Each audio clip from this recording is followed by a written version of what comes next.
Assalamualaikum warahmatullahi wabarakatuh dan salam sejahtera.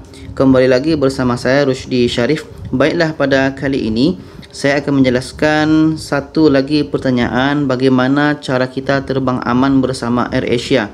Padahal terbang aman bersama AirAsia ini bisa kita lihat di website AirAsia, tapi kata teman-teman kita ini mereka ada yang belum faham lagi.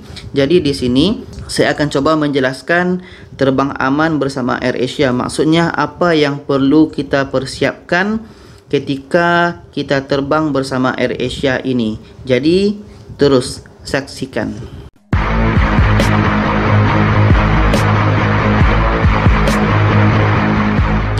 Jadi teman-teman semua, apa yang mesti kita persiapkan dan apa yang mesti kita buat selama penerbangan ini supaya kita dalam semasa penerbangan bisa selalu aman daripada virus, dan langkah kita pun bisa aman-aman saja ya, sampailah nanti di negara kita Indonesia.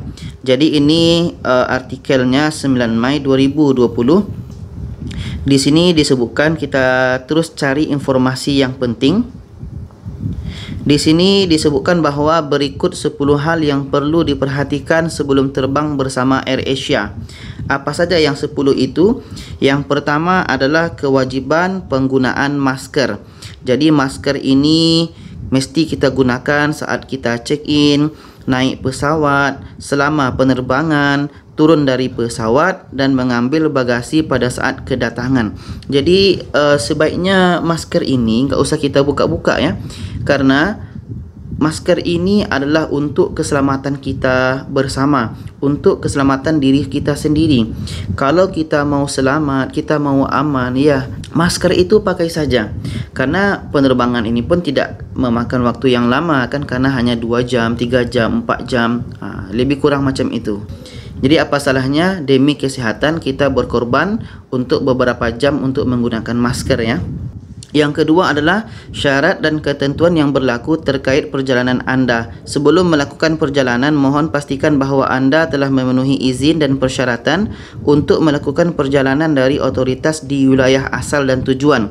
Silakan merujuk ke tautan ini untuk mengetahui daftar negara yang melakukan pembatasan perjalanan. Jadi poin 2 ini sebenarnya banyak ditanyakan oleh teman-teman kita ya. Jadi ada beberapa penerbangan yang ada dan banyak yang tidak ada. Contoh kemarin 18 Mei ya, itu kata teman-teman kita ini ada yang terbang daripada KL ke Semarang. Ya, berdasarkan dari pemberitahuan mereka sudah sampai ke rumah teman-teman kita yang di Semarang ya. Sedangkan penerbangan dari KL Surabaya, Johor ke Surabaya itu dibatalkan. Jadi di sini maksudnya adalah kita bisa untuk menentukan terbang mau ke mana. Tentukan pesawatnya ada atau tidak, karena takutnya nanti kita sudah beli tiket, kita yakin dengan tiket sudah ada, dan setelah itu kita tidak mencari tahu apakah penerbangan ini ada atau tidak. Apalagi kita tidak mendapat pemberitahuan cancel atau tidak ini penerbangan, dan kita terus ke bandara. Sampai ke bandara kita baru dapat tahu rupanya penerbangan ini dah lama di cancel. Jadi ada juga teman yang mengakui macam itu kepada saya. Jadi kan kasihan jadinya kalau kita tidak mencari informasi tentang penerbangan ini. Jadi sebaiknya kalau teman-teman sudah booking tiket ini, pastikan dapatkan informasi terkini berkenaan penerbangan kita itu. Sedangkan yang ketiga adalah pemeriksaan suhu tubuh. Di sini maksudnya sebelum penerbangan ya, ada pemeriksaan suhu tubuh. Kan ada yang tanya, "Bang, untuk apa kita tes kesehatan di Malaysia, sedangkan nanti di bandara kan ada juga dicek suhu tubuh kita?" Jadi gini, maksudnya kalau pihak maskapai ada minta surat kesehatan ini, kita mesti buat. Harganya sih memang mahal ya, 300 sampai ke 500, bahkan ada teman kita ini yang buat surat kesehatan bayar 600. Jadi sebelum kita terbang ini, kalau surat kesehatan ini pastikan pihak maskapai minta. Kalau tidak minta, tak payah buat. Jadi nanti walaupun nanti pihak maskapai minta, maka pemeriksaan suhu tubuh ini pasti akan ada. Bahkan ketika kita sampai di Indonesia, sampai nanti ada petugas-petugas di sana pun akan dicek lagi suhu tubuh kita. Karena kita tidak tahu COVID-19 ni atau virus ini bisa datang kapan saja. Kita nggak sadar, rupanya tiba-tiba kita sudah ada virus itu. Makanya pemeriksaan suhu tubuh ini selalu dilakukan pada beberapa titik. Apalagi nanti di KLIA 2 itu atau di KLIA atau dimanapun kita terbang, kita pasti akan mendapatkan pemeriksaan suhu tubuh ini. Tapi jangan risau, ini adalah demi keselamatan kita bersama. Jadi sebelahnya ada jaga jarak sosial, pastikan nanti jarak di antara kita dan orang lain itu berjarak lah ya, ada renggang. Walaupun nanti di beberapa tempat nanti tidak ada garis-garis seperti itu, tapi kita sendiri yang menjaga diri kita. Sebelahnya ada cairan pembersih tangan. Kalau kita jumpa, pastikan kita pakai selalu, karena nanti ini pun demi kebaikan kita. Lepas tu pemanfaatan teknologi.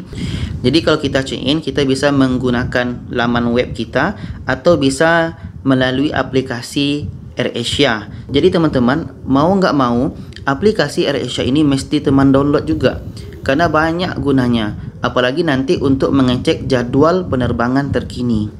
Lepas itu pemeriksaan awak kabin.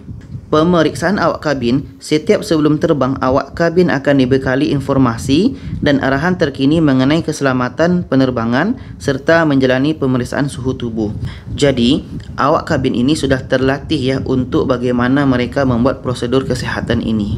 Kita terus ke bawah, nomor 4 tadi kita sudah jelaskan marka jaga jarak. Yang kelima, layanan check-in digital dan waktu kedatangan di bandara. Seperti tadi saya bilang bahwa check-in ini sekarang menggunakan web atau aplikasi. Jadi kalau bisa downloadlah aplikasi AirAsia itu dan kita datang 3 jam lebih awal ya. Selanjutnya nomor 6, ini ketentuan bagasi kabin. Tentang bagasi kabin ini saya sudah menjelaskan pada video sebelumnya. Jadi teman-teman cek video link di atas ya. Jadi untuk pengetahuan sedikit di sini, ukurannya yaitu maksimum 40 cm tinggi kali 30 cm lebar, 10 cm panjang, dan ingat hanya satu tentengan saja ya.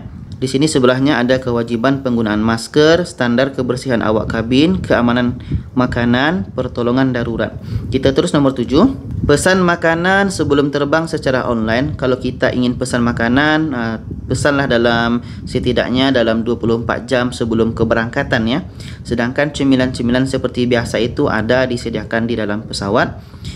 Nomor 8, keamanan makan di dalam pesawat. Semua makanan diproduksi dan dikemas secara higienis mengikuti persyaratan keamanan pangan yang ketat. Jadi teman-teman tidak perlu risau dengan makanan yang disediakan di dalam pesawat, karena itu sudah sesuai dengan standar kesehatan. Yang ke-9, persiapan dan standar kebersihan awak kabin. Selama penerbangan, seluruh awak kabin kami akan mengenakan alat pelindung diri termasuk masker dan sarung tangan. Awak kabin kami sudah terlatih dengan baik untuk menangani berbagai situasi medis selama di dalam pesawat, termasuk untuk mengidentifikasi dan mengisolasi penumpang yang merasa tidak sehat. Jadi teman-teman, nanti kalau semasa penerbangan ada merasakan sesuatu yang tidak enak, nanti terus melapor kepada awak kabin, karena nanti mereka bisa membantu teman-teman semua, karena mereka sudah dilatih untuk seperti itu. Yang ke-10 adalah pembersihan pesawat. Nanti pesawat ini akan diadakan pembersihan secara menyeluruh. Lepas tu ada juga nanti sterilisasi kabin. Lepas tu ada juga menggunakan penyaring udara HEPA. Karena ini adalah standar kebersihan yang telah dipersiapkan oleh AirAsia. Jadi kita tidak perlu risau berkenaan keamanan, keselamatan, kesehatan kita selama penerbangan. Jadi itulah informasi setakat ini. Sebenarnya informasi ini bisa teman-teman cari di web AirAsia atau di aplikasi AirAsia. Tapi di sini saya tujuannya menjelaskan bagi teman-teman kita yang masih belum faham dan minta dijelaskan bahagian terbang aman bersama AirAsia ini. Jadi saya doakan kepada teman-teman mudah-mudahan selalu sehat, selamat sampai tujuan, selamat sampai ke rumah, dan tiada sebarang penyakit yang hinggap di diri kita ini. Mudah-mudahan kita aman saja. Jadi teman-teman, itu saja. Jangan lupa share video ini kepada yang lainnya supaya lebih ramai yang tahu. Terima kasih. Wassalamualaikum warahmatullahi wabarakatuh.